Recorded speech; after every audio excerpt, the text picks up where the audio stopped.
menangkap para ulama, memenjarakan para ulama.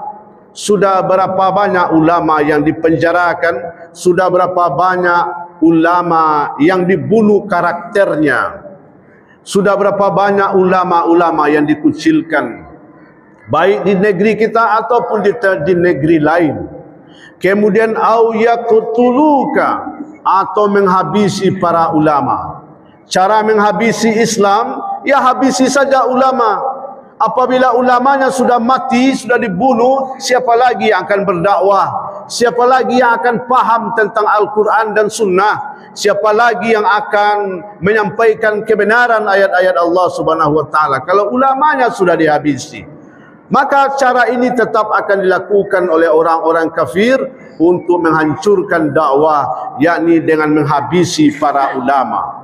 Sabbih isma rabbikal a'la alladhi khalaqa fasawwa.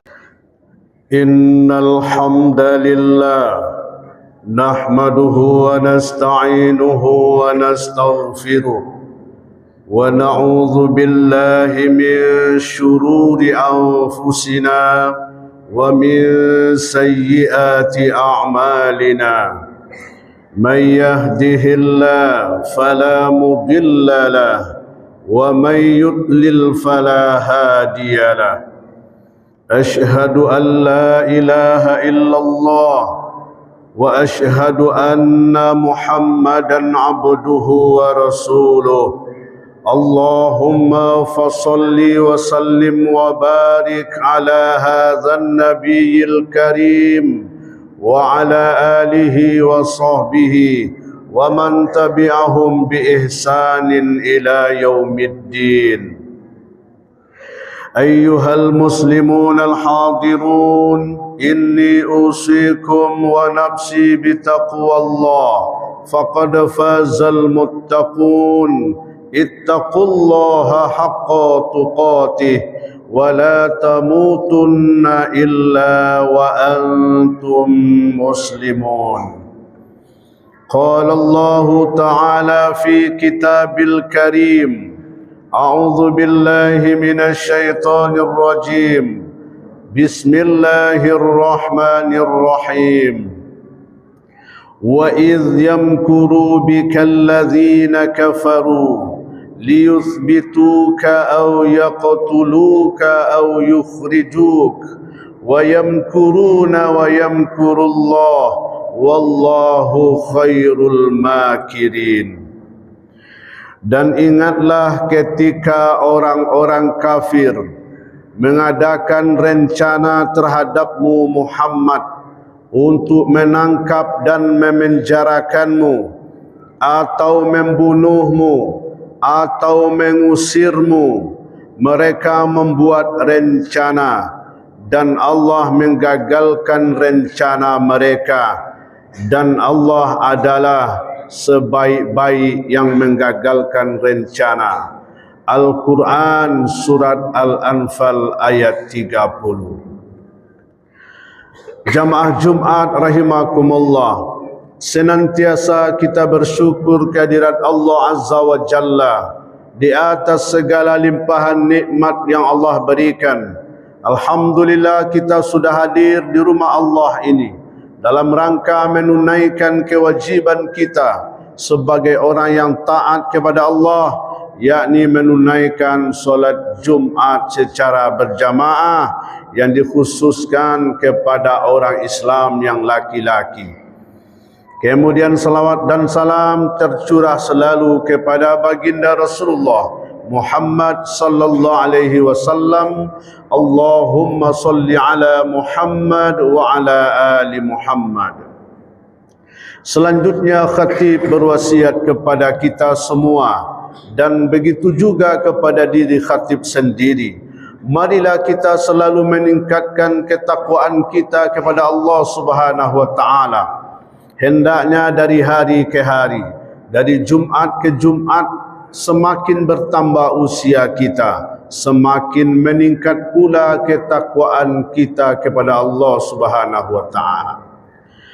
Jamaah rahimakumullah, Rasulullah Muhammad sallallahu alaihi wasallam diangkat menjadi rasul pada usia 40 tahun. Kemudian beliau berdakwah selama 23 tahun. Dari 23 tahun lamanya Nabi Muhammad berdakwah dibagi menjadi 2 periode.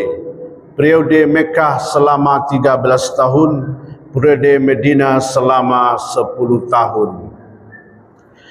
Awal mula ketika Nabi Muhammad sallallahu alaihi wasallam berdakwah, ketika turunnya firman Allah dalam surat Al-Muddatsir, ya ayyuhal muddatsir qum fa'anzir, wahai orang yang berselimut, bangunlah maka berilah peringatan.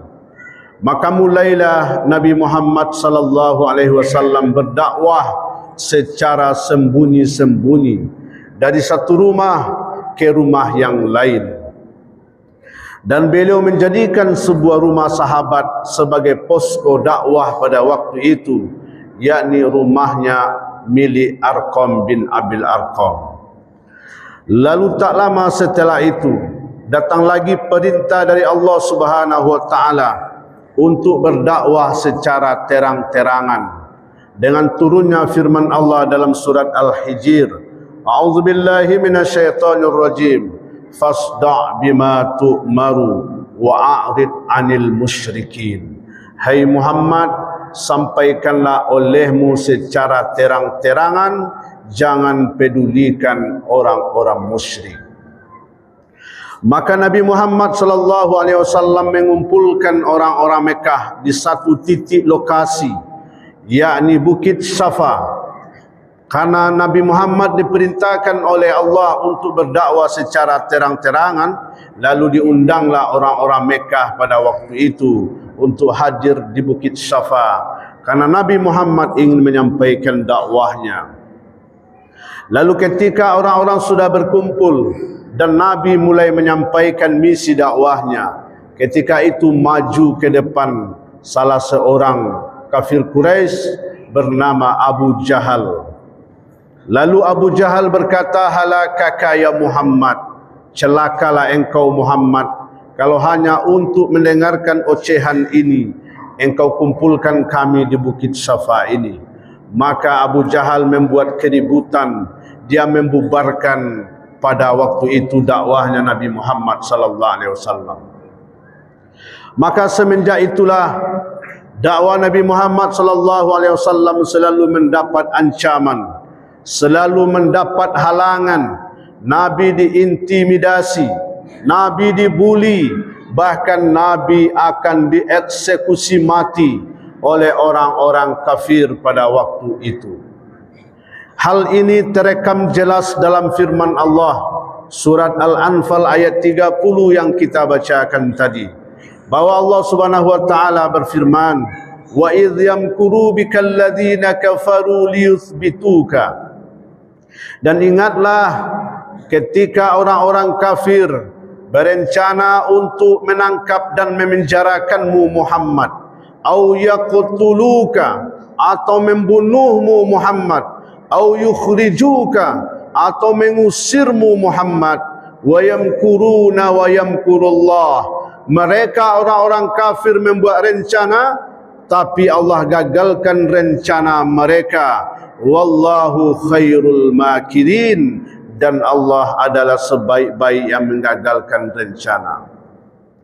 Nabi Muhammad sallallahu alaihi wasallam akan dieksekusi mati oleh orang-orang kafir Quraisy pada waktu itu di bawah pimpinan Abu Jahal. Maka ditetapkanlah satu malam akan terjadi eksekusi terhadap diri Nabi, ditunjuk para algojo atau pembunuh bayaran untuk menghabisi nyawa Nabi. Maka mulailah rumah Nabi Muhammad sallallahu alaihi wasallam dikepung oleh orang-orang kafir pada waktu itu. Lalu Allah Subhanahu wa taala membuktikan, wa yamkuruna wa yamkurullah. Mereka membuat rencana, Allah gagalkan rencana mereka. Ketika Nabi Muhammad sudah dikepung rumahnya di tengah malam, lalu Allah Subhanahu wa taala berfirman dalam surat Yasin ayat 9, A'udzubillahi minasyaitonir rajim. Waj'alna min baini aydihim saddaw wa min khalfihim sadda faghshaynahum fahum la yubsirun. Maka kami jadikan di depan mereka dinding, di belakang mereka dinding, sehingga mereka tidak dapat melihat. Maka turunlah baginda Nabi dari rumahnya tanpa dilihat oleh orang-orang kafir yang sedang mengepung rumahnya. Jamaah Jumat rahimakumullah, inilah serangkaian peristiwa hijrahnya baginda Nabi sallallahu alaihi wasallam dari Mekah ke Madinah. Pada saat ini kita berada pada tahun baru Islam 1447 Hijriah. Sekurang-kurangnya jamaah rahimakumullah, bagaimana kita mengingat kembali perjuangan dakwah baginda Nabi sallallahu alaihi wasallam. Kalaulah tidak ada hijrah Nabi Muhammad dari Mekah ke Madinah, maka Islam tidak akan sampai ke kita masing-masing. Dengan adanya hijrah, lalu dakwah ini berkembang. Maka Islam dari Mekah berkembang sampai ke kota Madinah. Dari Madinah Al-Munawwarah, Islam berkembang sampai ke Baghdad di Irak. Kemudian dari Irak, Islam menyebar luas sampai ke Damaskus, Iran. Dari Damaskus, kemudian Islam berkembang sampai ke Gujarat, India. Dari India, Islam terus menyebar sampai ke Sri Lanka. Dari Sri Lanka, Islam kembali menyeberang sampai ke Aceh, Samudra Pasai pada abad pertama Hijriah atau pada abad ke-7 Masehi. Dari Aceh, Samudra Pasai, maka menyebarlah Islam sampai ke seluruh Nusantara, termasuk ke Minangkabau yang dibawa oleh Syekh Burhanuddin. Jamaah Jumat yang dirahmati oleh Allah Subhanahu wa taala, maka dengan peristiwa hijrahnya baginda Nabi, Islam jaya, Islam berkembang, dakwahnya semakin menyala. Untuk itu jamaah rahimakumullah, perlu kita pahami dengan surat Al-Anfal ayat 30 ini. Bagaimanapun orang lain di luar Islam tidak akan senang dakwah Islam ini berkembang. Apapun akan mereka lakukan, metode yang dilakukan oleh Abu Jahal akan ada lagi muncul pada zaman-zaman sekarang dan zaman berikutnya, yakni bagaimana memadamkan cahaya Islam. Apa metode yang digunakan oleh orang-orang kafir untuk menghancurkan dakwah ini? Yang pertama, liyusbituka, menangkap para ulama, memenjarakan para ulama. Sudah berapa banyak ulama yang dipenjarakan, sudah berapa banyak ulama yang dibunuh karakternya, sudah berapa banyak ulama-ulama yang dikucilkan, baik di negeri kita ataupun di negeri lain. Kemudian au yaqtuluka, atau menghabisi para ulama. Cara menghabisi Islam, ya habisi saja ulama. Apabila ulamanya sudah mati, sudah dibunuh, siapa lagi yang akan berdakwah? Siapa lagi yang akan paham tentang Al-Quran dan Sunnah? Siapa lagi yang akan menyampaikan kebenaran ayat-ayat Allah Subhanahu wa taala kalau ulamanya sudah dihabisi? Maka cara ini tetap akan dilakukan oleh orang-orang kafir untuk menghancurkan dakwah, yakni dengan menghabisi para ulama. Bisa saja dengan membunuh secara fisik atau membunuh karakter para ulama sehingga orang-orang tidak lagi percaya kepada ulama-ulama yang ada. Itulah cara mereka. Maka jamaah yang dirahmati Allah, dengan semangat hijrah, bagaimana kita menggelorakan kembali dakwah Islam ini sehingga berkembang terus. Jangan Islam ini sampai di tangan kita lalu habis. Karena jamaah yang dirahmati oleh Allah Subhanahu wa taala, apabila kita serius, apabila kita betul-betul istiqamah untuk mendakwakan Islam ini, untuk mendidik anak-anak kita dengan Islam, maka dalam keluarga preman akan lahir ulama. Apabila kita serius, lalu di dalam keluarga preman akan lahir ulama. Tetapi kalau seandainya kita tidak serius mendakwahkan ajaran Islam ini, di keluarga ulama akan lahir preman. Maka jamaah rahimakumullah, bagaimana kita memikirkan generasi muda kita? Karena ketika Nabi Muhammad SAW berdakwah di rumah Arqam bin Abil Arqam, dijadikanlah posko dakwah pada waktu itu dalam rangka kaderisasi, dalam rangka mengkader, dalam rangka membina para pemuda, lalu diberikan ajaran-ajaran Islam. Karena pemuda inilah yang memiliki semangat juang yang tinggi untuk mendakwahkan ajaran Islam ini. Maka jamaah rahimakumullah, berikut bagaimana kita menyikapi tahun baru Islam 1 Muharram 1447 Hijriah ini. Maka Nabi Muhammad SAW katakan, al-muhajiru man hajara ma nahallahu anhu. Orang-orang yang hijrah adalah orang-orang yang meninggalkan dari apa-apa yang dilarang oleh Allah Subhanahu wa taala. Jadi apakah hari ini kita perlu pula hijrah ke tempat lain, dari kampung kita ke kampung yang lain? Maka maknanya bukan demikian. Makna hijrah yang sesungguhnya adalah kita sepakat bersama-sama meninggalkan segala apa-apa yang dilarang oleh Allah Subhanahu wa taala, minaz zulumati ilan nur, dari kegelapan menuju cahaya, dari kafir menjadi beriman, dari malas menjadi rajin dan taat kepada Allah Subhanahu wa taala. Itulah hijrah yang sesungguhnya. Bagaimana kita berusaha sekuat tenaga meninggalkan segala apa yang dilarang oleh Allah Subhanahu wa taala. Jamaah Jumat yang dirahmati oleh Allah Subhanahu wa taala, maka selagi hayat masih dikandung badan, selagi Allah Subhanahu wa taala memberikan kesempatan untuk hidup, iman yang kuat, badan yang sehat, kesempatan yang Allah berikan, gunakanlah untuk mendakwahkan Islam ini. Jangan sampai jamaah rahimakumullah nanti kita di akhirat ditanya oleh Allah, apa yang sudah anda lakukan untuk Islam? Pertanyakan diri kita masing-masing, apa yang sudah kita lakukan untuk agama ini? Apakah kita beragama hanya untuk diri kita saja? Apa maksudnya kita beragama untuk diri kita saja? Dengan rajin solat, dengan rajin tilawatil Quran, dengan rajin puasa sunat, dengan rajin solat berjamaah. Itu beragama hanya untuk diri kita saja.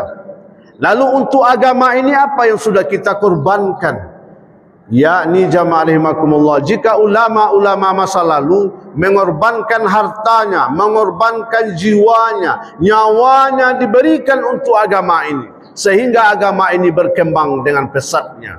Maka jamaah rahimakumullah, untuk diri kita masing-masing, pertanyakan diri kita, apa yang sudah kita perbuat untuk li'ilali kalimatillah, untuk meninggikan agama Allah, untuk mendakwakan agama Allah ini, apa yang sudah kita lakukan?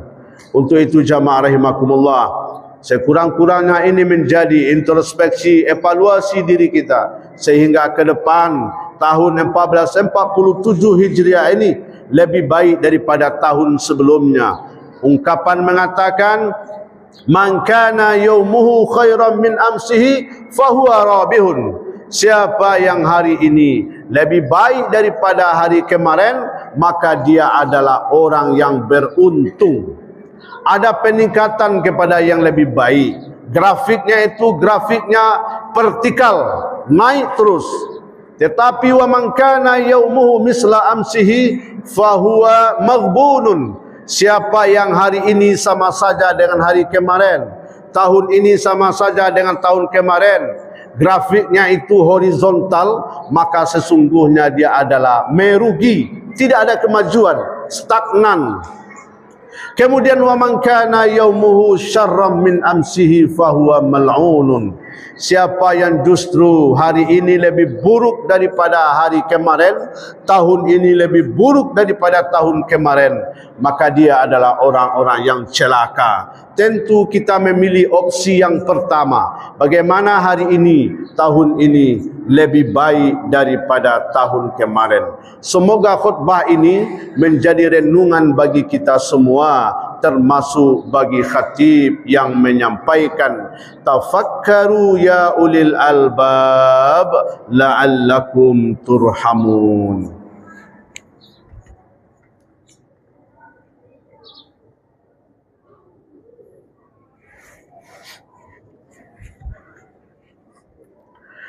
Alhamdulillahi Rabbil Alamin, hamdan syakirin, hamdan na'imin, hamdan yuwafi ni'amahu wa yukafi mazidah.